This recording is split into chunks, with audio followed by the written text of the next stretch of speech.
challenges in that area. And nobody speaks to the issue. And so this morning we want to spend a little time talking about it. Now, after the presentation, I want to ask you to fill out that. It shouldn't take you long, just about 5 minutes. And we will see where you are after this presentation. Alright, so let's bow our heads as we pray. Father, we give thee praise, we give thee thanks for the privilege to be here. It's a beautiful sight, it's a beautiful occasion, it's a beautiful weekend. It's a beautiful idea for men to be apart and to be able to just spend time in nature in your presence. So we just ask, oh God, that as we continue to hear from heaven, that we be better than we came in. This is our prayer in Jesus' name. Amen. So, actualizing your self-worth. Actualizing your self-worth. A Danish philosopher told a story of thieves who broke into a jewelry store but didn't steal anything. They simply rearranged the price tags. The next morning, the expensive jewelry was sold as junk, and the junk jewelry was sold as expensive. His point is obvious. We live in a world where sometimes our price tags get mixed up. Someone has arranged the price tags. And so this morning, this little story is very, very important. I hope you heard it, because nowhere else in the switching of price tags it is more relevant than the area of self-worth. In fact, I want to tell you today that in the world in which we live, people place a high value on others for how they look, what they do, what they have, and rarely for who they are. And so this morning, the topic, the issue, is to determine what is our self-worth. And that really means who we really are. There are some people who hide behind a whole lot of stuff. But the important issue for men, as we consider men who must love Jesus, is to really determine who these men really are and what they are worth. One writer described, in fact, the evaluation is based on a price tag, not on quality. So I see the price tag and I work with the price tag, but I don't know the quality. There are some things as men we will know that we will buy, and when we use those things, we discover that the price tag did not match the quality of that thing. Sometimes we may be fortunate. We may buy something and the price might be cheap, but it is a good deal. And sometimes the reverse is the same. It's true. Sometimes we buy something that is very expensive and it is talked about, it is promoted, but when we begin to use and benefit from the thing, it just does not last. In fact, one writer describes this phenomenon as switching price tags as a tsunami. He says that this tsunami has come in and it has knocked down and carried away most, if not all, the markers of our identity. And I'm talking about men this morning. In fact, this tsunami has come in and it has knocked down marriage and family values. This tsunami has come in and it has knocked down what is wrong and what is right. This is also a tsunami that has come in and destroyed the respect for people and for human life. And so life has been cheapened and devalued. We live in a world like that. We live in a world where the price of life and the quality of life has come to nothing. And that's why it's so simple for people to walk and just take the life of a person, because as far as that person is concerned, the other person is of no value. Are you understanding what I'm saying? Yes. And so we have to understand in a world such as ours, what really is the issue that we face as we think in the context of self-worth. You know, the Chinese has a proverb and it goes like this. It says what? I think all of us should know it. It says what? Cheap thing what? No good. And good thing no cheap. You have to say it like the Chinese. Cheap thing no good. And good thing no cheap. Alright? And so we are saying this morning the reality is that the world is crowded. Crowded with great people who are sold for cheap.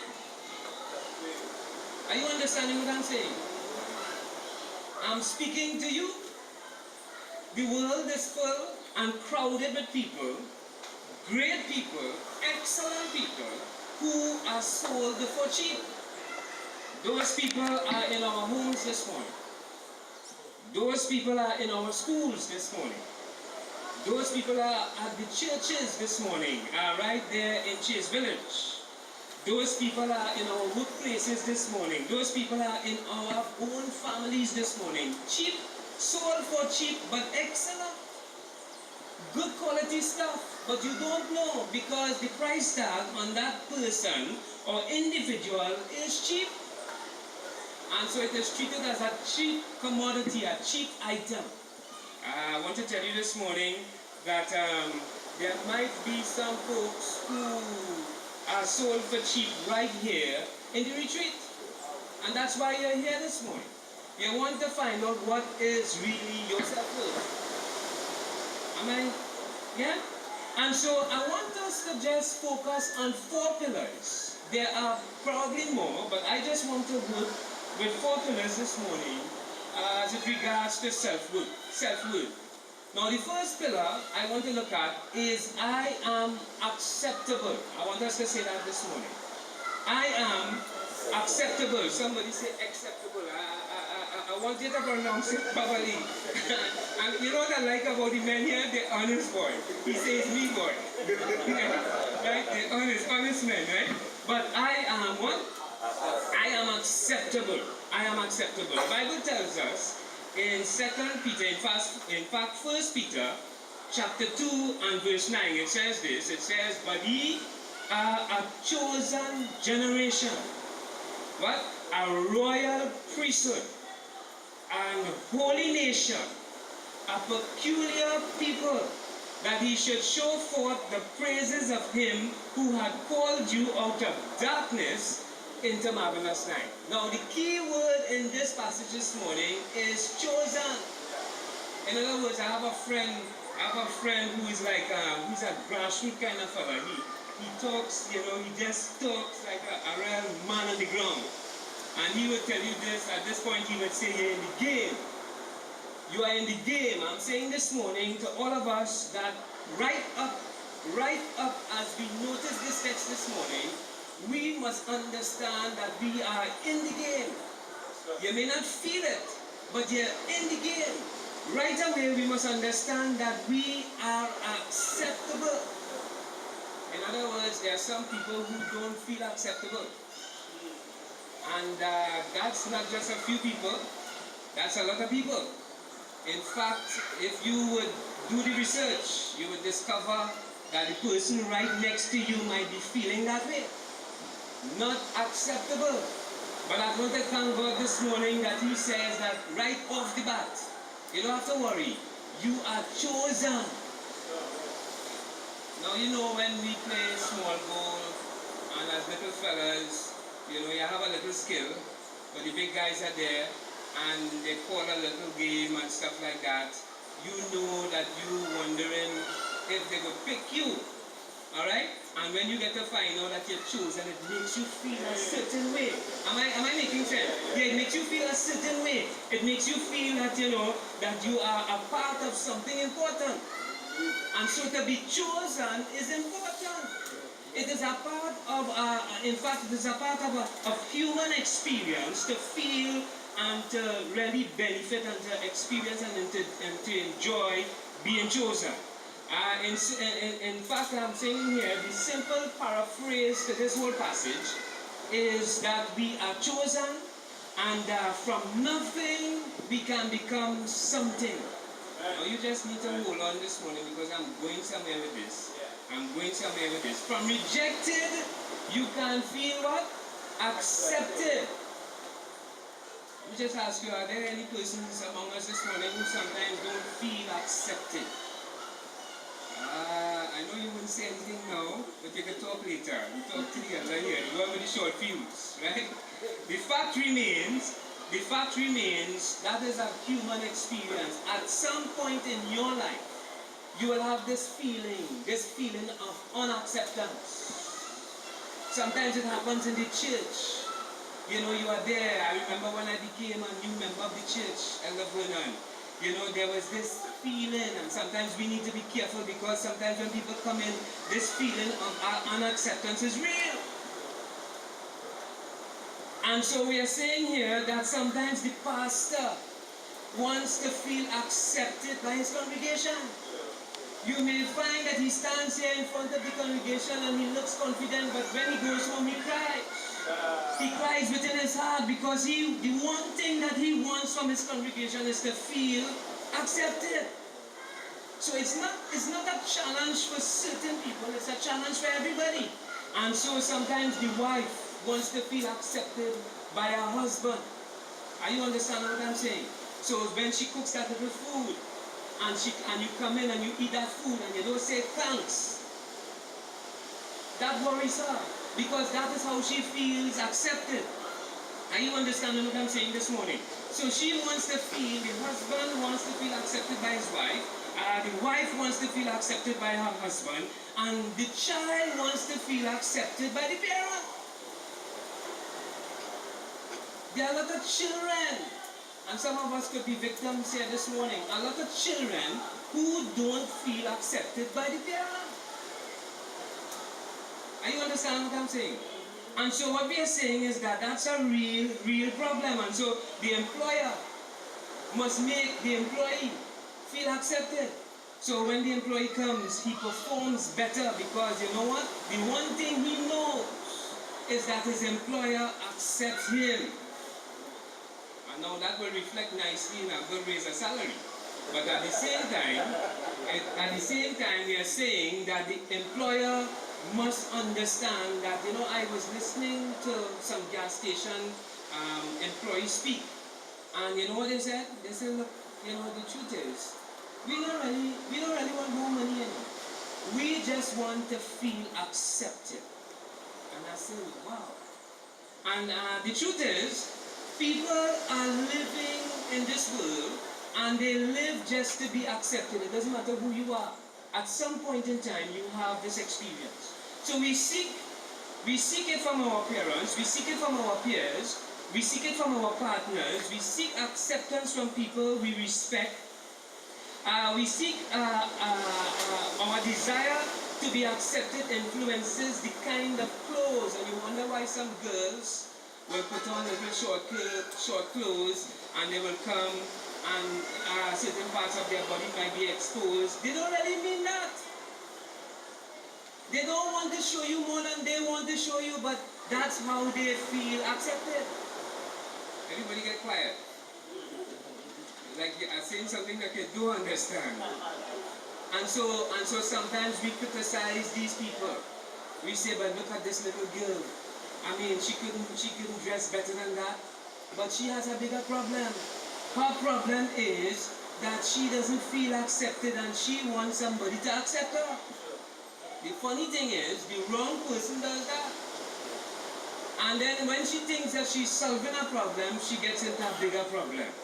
The fact remains this morning, when we walk into the visa office and we hand in our passport, and we say we want a visa to go Canada, and they hand you back the passport and they say, you have been accepted. What a feeling! Are you understand what I'm saying? I had the experience of walking in there, and I had nothing to really show, and then they hand me back my passport and they say, you get a visa, you're accepted. And I say, praise God this morning. No, I need some problems.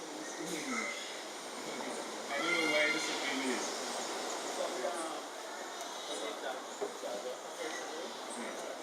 Yeah. That's what I like about this retreat, boy. Everything. I'm coming back here next time, boy. So nice.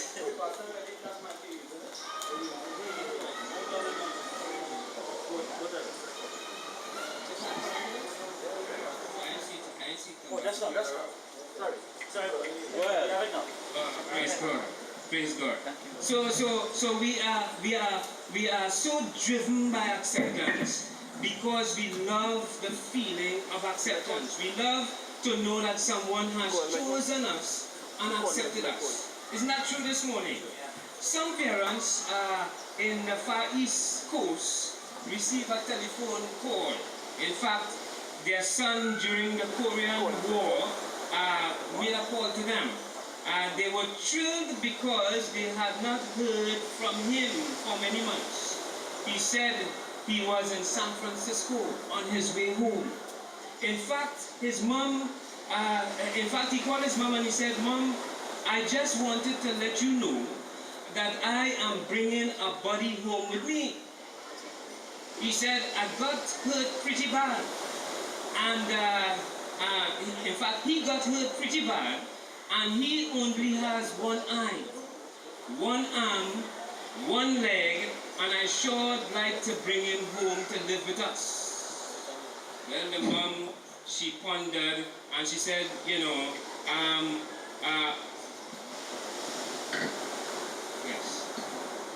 yes, so the mom pondered, and she said, "Sure, son." The mother replied, "He sounds like a brave man. We can find a room for him for a while." "Mom, you don't understand. I want him to come and live with us." "Well, okay," she finally said, "we could try it for 6 months or so." "No, Mom, I want him to stay always with us. He needs us. He's got one eye, one arm, one leg. He's really in bad shape." By now, his mother had lost her patience. "Son, you are being unrealistic about this. You are emotional because you have been in war. The boy will be a drag on you and a constant problem for us, for all of us. Be reasonable." That's what she said to him. The phone clicked there. The next day, the parents got a telegram. Their son had committed suicide. A week later, the parents received the body. They looked down with unspeakable sorrow on the corpse of their son, who had one eye, one arm, and one leg. Acceptance. He just wanted to be accepted. Even with our disabilities, characters and flaws, shortcomings, insecurities, and immaturity, God accepts us as we are. He invites us home. No conditions, no restrictions. He chooses us for his team. We are chosen. In fact, this morning we don't have to get cleaned up or stitched up or made up to be accepted by God. He accepts us with one eye, one arm, one leg, feeling like a piece of junk. We are accepted this morning. And so I want this to resonate in our mind. I am too experienced now to know that when I talk to people, I'm talking to people who have an experience. And so I know no words go wasted. And I have come to discover it doesn't matter how big you are or how small you are, there are some challenges that we face. And I believe this morning that there are challenges of acceptance amongst us this morning. You know, I was just about 22. And my girlfriend was about 18. What is it? That's crazy, man. I forgot that part. Right. My girlfriend was 18 years. A beautiful young woman. In fact, she wasn't my girlfriend when she was 18 years. I was looking at her as my girlfriend. A beautiful young lady. I already accepted. It was just for her to accept. And I'm saying, a beautiful young lady. Soft, long, flowing hair, fair skin. I know he would have responded. I know Dixon would have said something. And beautiful, charming. You should see her smile. Beautiful. She still smiles beautiful. And so this young lady caught my attention. In fact, the moment I saw her, I knew that it was going to be trouble in my heart. Are you understanding? And I accept that.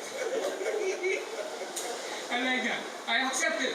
And so I decided to move in a little closer. When you get close to people, you discover things that you would not discover unless you get that close. And so this beautiful young lady, I decided to become her friend. And so we became friends. I was a good friend. In fact, one time, as church members, we took a hike to a place called Shodo. You know that place, somewhere down Maraval. You go up high hills and you come down. All right. And so when we went up that high hill, we had to spend the night. And while we were spending the night, that's a whole group of us, she was sitting in her tent. And I sat at the mouth of the tent. Now I want you to understand, not in the tent, but at the mouth of the tent. And we began speaking. What I discovered is that this beautiful, confident-looking young lady on the outside was not the same person on the inside. Are you understanding what I'm saying? And so when we began to speak, I discovered that she had a problem with acceptance. Well, I say I would accept her right away. Are you understanding? So when she began to tell me that, I said, no problem. No problem, I will accept you. But what was her problem is that she had an elder brother who was an academic. He was completed with his first degree in the University of the West Indies, and he was now on his way to Jamaica to do his master's. So he was an academic. Then she had a sister who was a banker. Are you understanding what I'm saying this morning? She had a younger brother, and he was excellent. He was well on his way for his advanced level studies and so forth, and he was just a brilliant guy. Are you understanding? But this young lady just couldn't get it right. And I want to tell you that at the age of 14, she could not read. And so her mother was shipping her off to Port of Spain to a roti shop to learn to make roti. Now I'm speaking serious stuff here this morning. And this is real stuff. So I'm sitting at the mouth of the tent of the young lady, and I'm watching at her beauty, and she is not feeling accepted. So that night, when we finished speaking, I decided, that I really must do something for this young lady. Some of us today may not benefit directly from what this retreat is about, but we might be able to help other persons. That's why we are here today. And so I began to be a close friend. If she had to go to Polytechnic, I would be there. If she had to go because she kept on going, she kept on trying, she kept on working. If she had to go to any classes in the evening, I would make myself present as a friend. And so she had support now. Are you understanding? So she had some support now. She began to gain confidence. She was not getting confidence and acceptance from her house, but she began to gain confidence because she had someone who believed in her.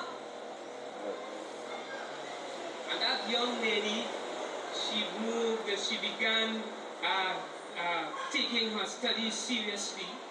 Her reading developed, and she began going and going and going.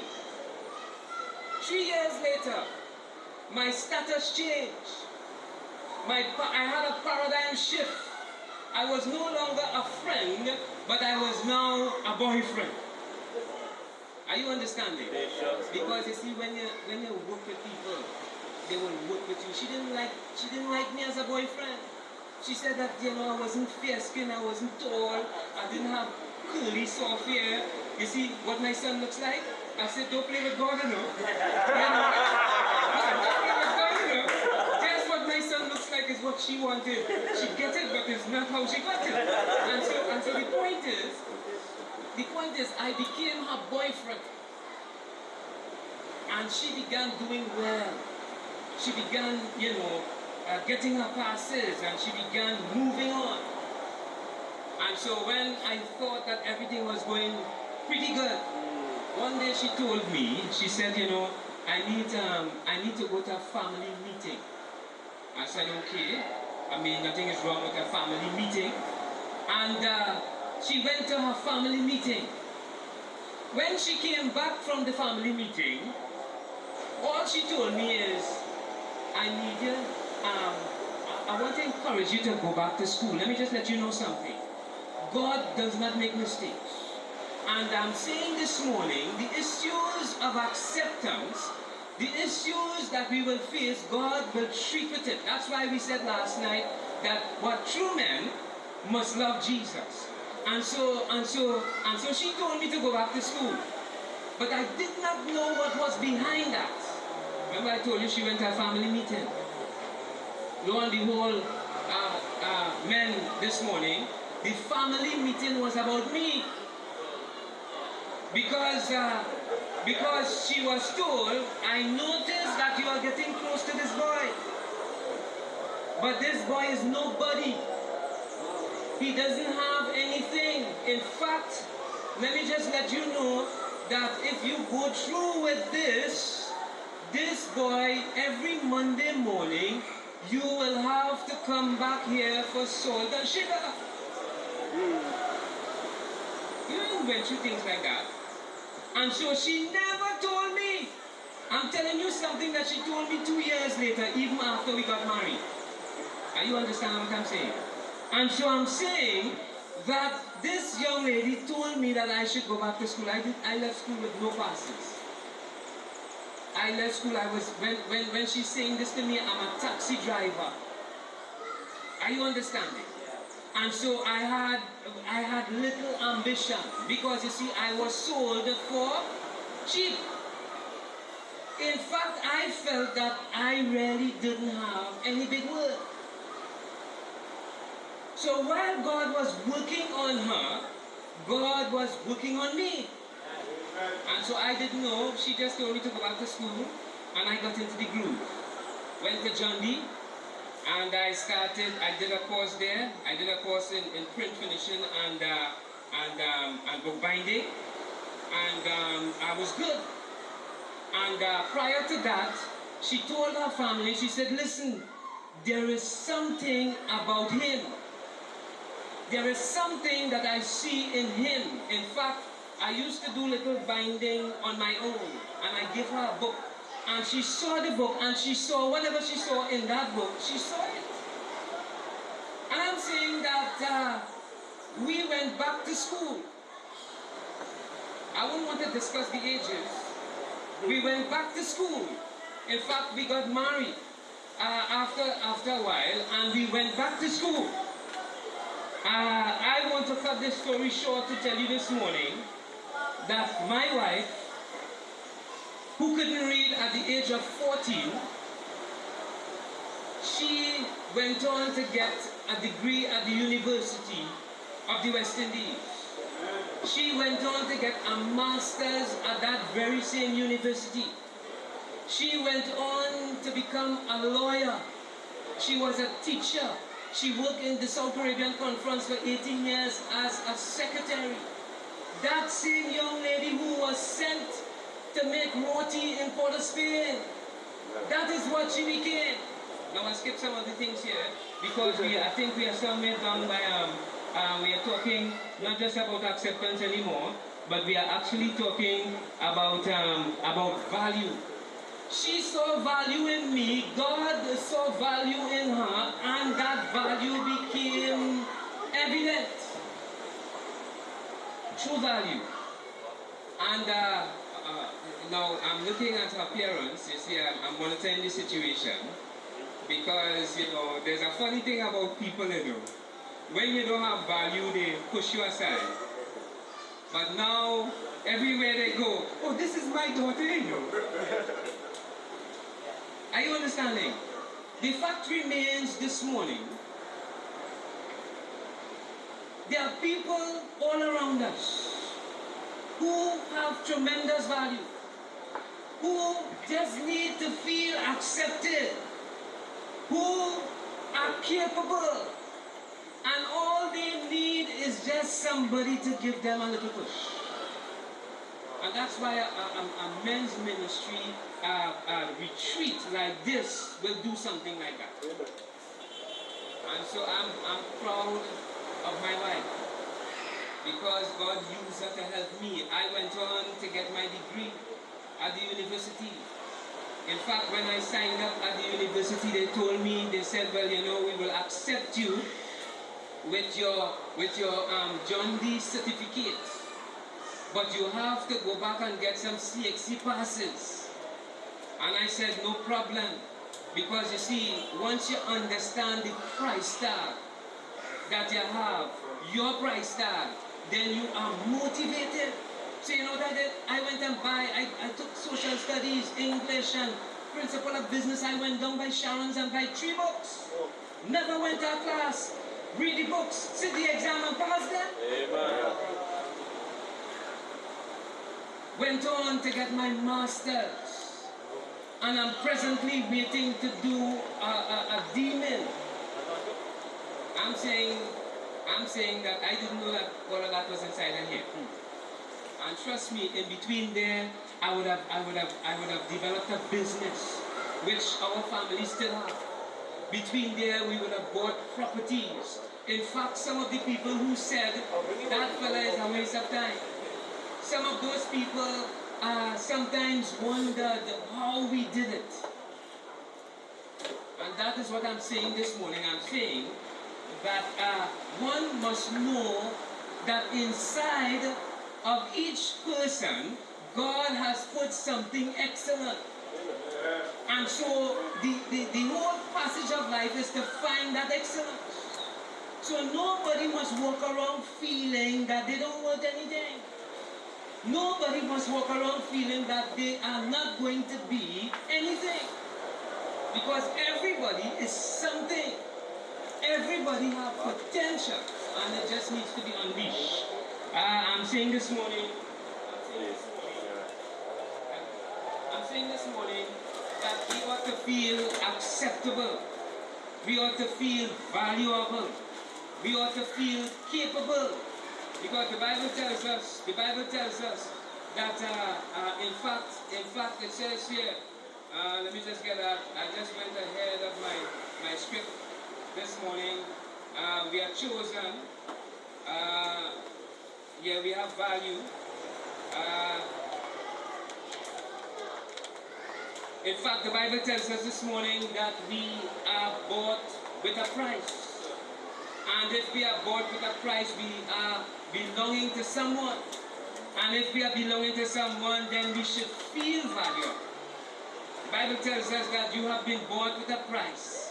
And that price, and you have been paid for by Christ. So you belong to Him this morning. I am valuable. I am valuable. A frightened woman found her place in a lifeboat that was about to be lowered into the raging North Atlantic from the Titanic. She suddenly thought of something she needed to ask permission to return to her stateroom before they cast off. She was granted 3 minutes, or they would have to leave her they would have to leave her. She ran across the deck that was already slanted at a dangerous angle. She raced through the gambling room with all the money that had rolled on one side. She came to her stateroom and quickly pushed aside her diamond rings, her expensive bracelets and necklaces. She reached to the shelf above her bed and grabbed 3 small oranges. She quickly found her way back to the lifeboat and got in. I want to tell you this morning, likewise, as believers in Jesus, we have been rescued into his lifeboat of salvation. Like the woman going back for her oranges, Jesus went to the cross for us. Why? Because we are such incredible value to him. One cannot begin to comprehend the incredible worth we are to Jesus. In society's value system, we may seem like nothing more than an orange in comparison, no more than an orange in comparison to a diamond. But to Jesus, we are most precious, his most precious treasure in all the world. I'm saying this morning that we need to feel valuable in Jesus. We need to feel accepted in him. We need to understand today that it doesn't matter how difficult the journey might have been. We need to understand today it doesn't matter how far back we feel. We need to understand today it doesn't matter how accomplished up to this point we are. There is value in each and every one of us. And God can realize it. I didn't think that I would be here today. I didn't think. I was pretty comfortable with being a taxi driver. I didn't know that I could go on to become your pastor today. And God alone knows what else he can do. I'm saying this morning, as men, we must understand that there is tremendous worth in every one of us. What I've described to you this morning is just a living experience of what is inside of all of us. How a 14-year-old girl who couldn't read could become a lawyer just a couple of years later. How a young man who didn't have any qualifications could, just a couple of years later, aspire to become something that he never dreamed of. Oh, this might be nothing to you. He is just a little pastor. What is he anyway? Nothing much. But to me, it is plenty.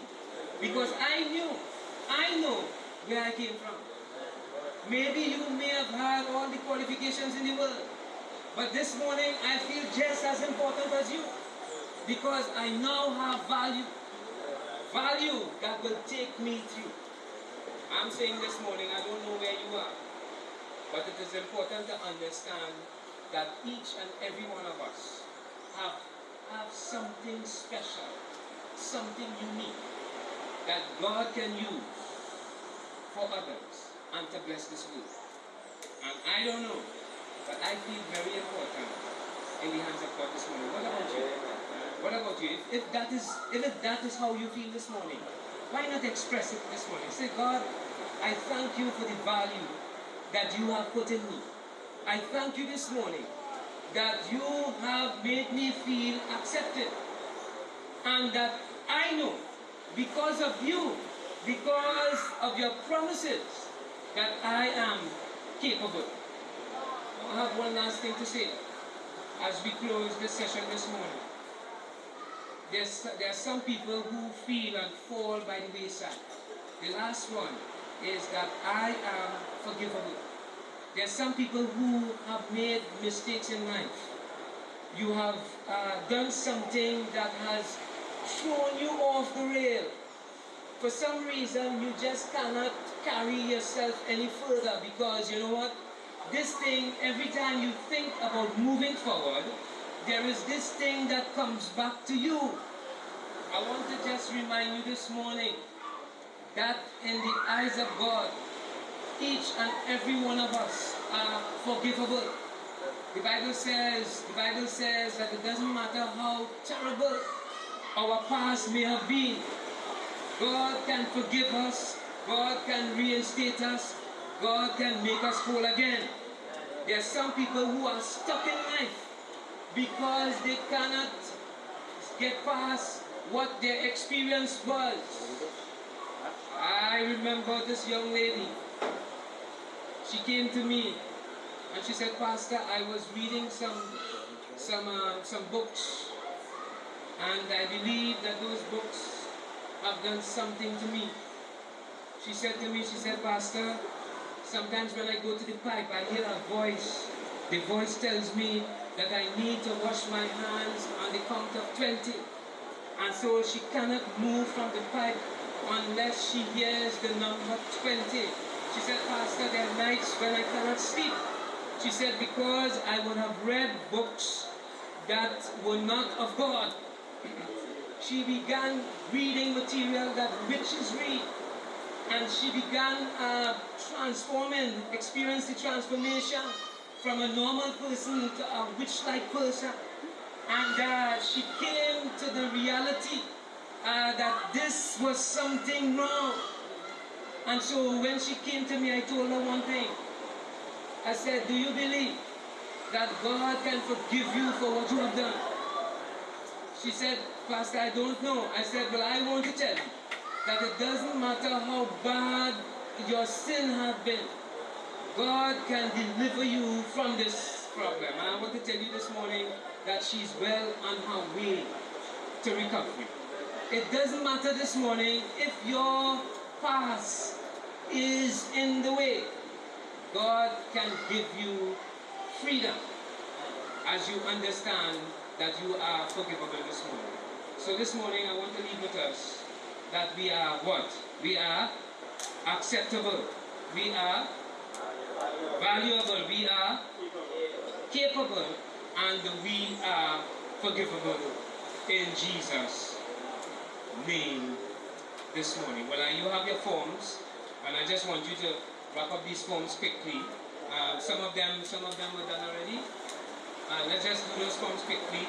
Just 18 questions, and you don't need to take too much time to answer them. In fact, just answer them off the bat, and let's see where you are today as we close this session. Let's see where you are.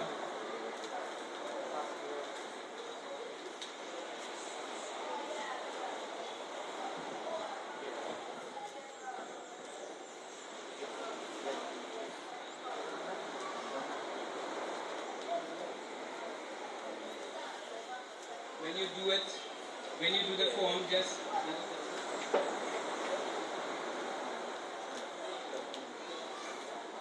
when you do the form,